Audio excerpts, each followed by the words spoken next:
व्यासपीठ पर बैठे हमारे परम पूज्य गुरुदेव श्री शैलेंद्र कृष्ण शास्त्री जी महाराज, आज बोलने का ज्यादा कुछ है नहीं, बस यही कहने आपकी कृपा बस ऐसे ही बरसती रहे और हमारा अवधपुरी ऐसे ही इस ज्ञान यज्ञ में ऐसे ही सराबर होता रहे। गुरुदेव जय हो आपकी। शब्द निकल नहीं रहे मन से, क्योंकि मन में बड़ा एक क्षोभ है कि इस तरह की सेवा 6 महीने में एक बार हो पाती है। काश प्रभु ऐसा बना दो हर महीने आपके नाम ऐसे ही गुंजायमान करता रहूं, इस शरीर से ऐसी सेवा होती रहे, सनातन धर्म की सेवा होती रहे, हमारे अवधपुरी वासियों की सेवा होती रहे, हमारे माताओं बहनों की सेवा होती रहे, हमारे भाइयों की सेवा होती रहे। शरीर है तो ये सेवा से जुड़ा रहे, बस यही कामना है गुरुदेव, और तो कोई इच्छा नहीं है। आपके समक्ष यही इच्छा लेकर आया था और अंदर से एक भाव है कि बस ऐसी कृपा हो जाए कि हर महीने, हर दिन, हर पल हम इसी तरह सनातन धर्म की सेवा करते रहें।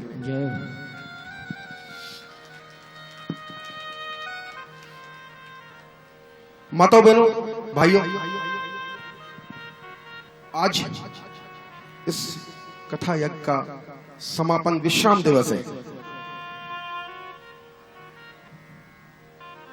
कल निश्चित रूप से, जैसा मैंने कल बताया था आप सभी से, कि विशाल भंडारा आपके सभी होने वाला है। यहाँ पर लगभग 15 से 20 हजार लोग होंगे और ये मेरी सामर्थ्य नहीं है, ये किसी और की सामर्थ्य भी नहीं है, हमारी समिति की भी सामर्थ्य नहीं है कि इतने लोगों को हम एक साथ बैठ करके एक समिति के साथ एक पंक्तिबद्ध होकर के बिठाल के खिला पाए। बिना आपके सहयोग के कुछ नहीं हो सकता। किसी एक की सामर्थ्य हो ही नहीं सकती कि 15 से 20 हजार लोग एक साथ इतना विशाल भंडारा हम एक साथ करा सके।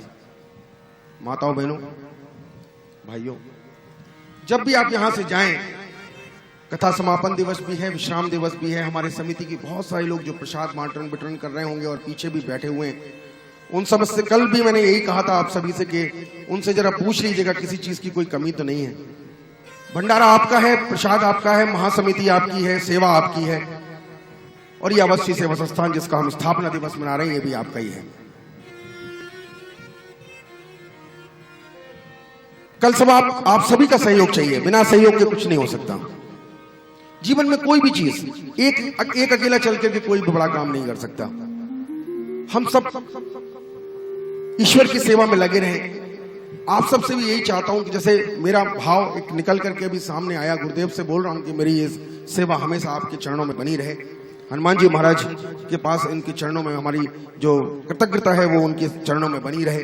आप सभी से भी यही प्रार्थना करता हूं कि जब भी अवश्य सेवा संस्थान इस तरह के कोई आयोजन करे, खुल के आगे आइए और अवश्य सेवा संस्थान की हमारी माताएं बहनें हैं, उनसे मिलिए, उनके साथ जुड़िए और आगे आकर के इस सेवा यज्ञ में, इस सनातन धर्म को पावन करने के यज्ञ में अपना सब कुछ दे दीजिए, अपना सर्वस्व दान कर दीजिए। मैं कुछ नहीं मांगता, मेरे अपने लिए मैं कभी नहीं आपसे बोलूंगा, सिर्फ सनातन धर्म की सेवा के लिए हमेशा हर घर में राम और कृष्ण की पूजा हो, इसी के लिए मैं आपसे बोलूंगा और ये धर्म का प्रचार लगातार चलता रहे, इसके लिए आपसे हमेशा सहयोग मांगता रहूंगा और इसको मैं पीछे हटने वाला नहीं हूं। आपके घर घर जाऊंगा, मेरे पास समय की कमी थी नहीं, मैं झोली फैला के आपके घर पे खड़ा हो जाता, कोई दिक्कत नहीं है। समय नहीं है हमारे पास, कल हम विशाल भंडारा करने वाले। जितना सहयोग हो सके जरूर करिएगा। समिति के लोग पीछे खड़े हुए हैं, जिनको दायित्व दिया गया है उनसे पूछ लीजिएगा। और इस विश्राम दिवस पर मेरे पास शब्द नहीं है गुरुदेव के लिए, तो मैं बहुत कुछ बोलना चाहता हूं। और द्वापर में कृष्ण भगवान हुए होंगे, मुझे नहीं मालूम, हम सुनते हैं, सारी चीजें सुनते हैं, इतना विश्वास है। पर एक बात जरूर है कि अगर कृष्ण थे, कृष्ण हैं, तो वो शैलेंद्र कृष्ण हैं।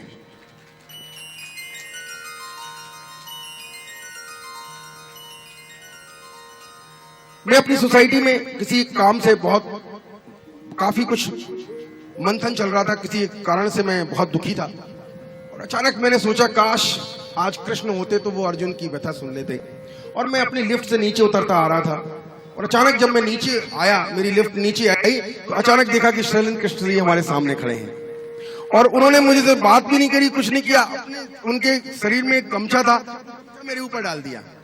मैं समझ गया कि कृष्ण भगवान की कृपा हो गई। और उस दिन का है कि आज तक हम गुरुदेव से छूटे नहीं, और आज अवधपुरी में उनकी कृपा से चौथी कथा का संकल्प भी हो चुका है, और बबली दीदी के माध्यम से तो 5वीं भी कथा होने वाली है।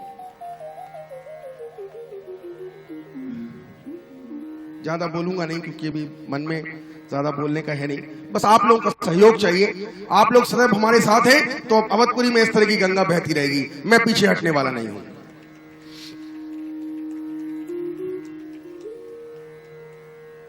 गुरुदेव आप निरंतर आइए, भली मेरे से गलतियां होती हों, हम अनुशासनहीन हों, क्योंकि जब एक गुलदस्ता होता है ना किसी का, एक परिवार होता है, तो हर तरीके के लोग होते हैं, होते कि नहीं होते आप बताओ। कोई नीला फूल भी होता है, कोई पीला फूल भी होता है, कुछ उद्दंड बालक भी होते हैं, कुछ अनुशासन वाले भी होते हैं। हम उद्दंडी सही गुरुदेव, पर छोड़ना मत।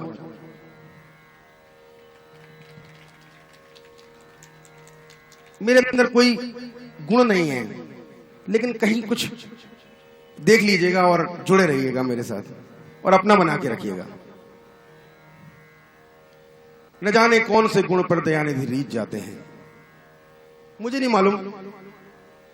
एक बार पुनः वाणी को विश्राम देने से पहले गुरुदेव के चरणों में निवेदन है, वंदन है कि अपने चरणों से लगा के रखना, अपना बना के रखना। धन्यवाद।